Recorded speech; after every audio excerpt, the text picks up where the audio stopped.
टंच छे कामवाली माले टंच छे टंच छे डीजे अमित तिवारी अपहर कामवाली माले टंच छे टंच छे जब जब पहिरे छे घाघरा तो देखे में लागे छे घाघरा तो देखे में लागे छे घाघरा जब जब पहिरे छे घाघरा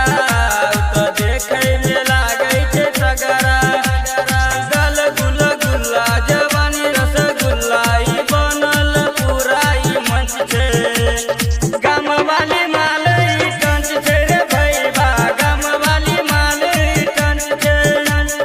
कामवाली माले टंच छे रे मीता कामवाली माले टंच छे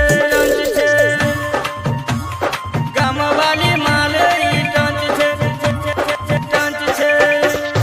डीजे अमित तिवारी अपहर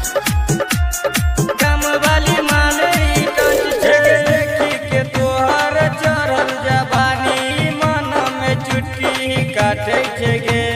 सर से पाँव तक लागे छे सुपर छुई त जोर से डांटे छे गे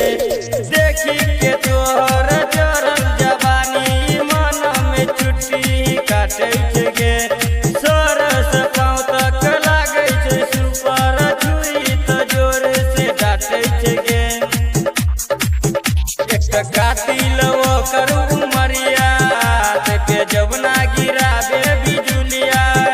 चल हिरनी के चाल रे उठबै बुझाल रे पूरा शरीर ई गच छे कामवाली माले टंच छे रे भैया कामवाली माले टंच छे नथिया वाली माले टंच छे रे मीता कामवाली माले टंच छे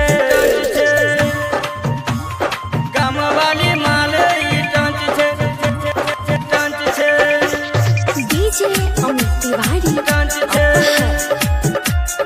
कामवाली माले टंच छे होठ में लाली कान में बाली माथ पर बिंदी जब साटे छे रे छौरा तो बुढ़बो के सुन देख के छाती फाटे छे रे होठ में लाली कान में बाली माथ पर बिंदी जब साटे छे रे छौरा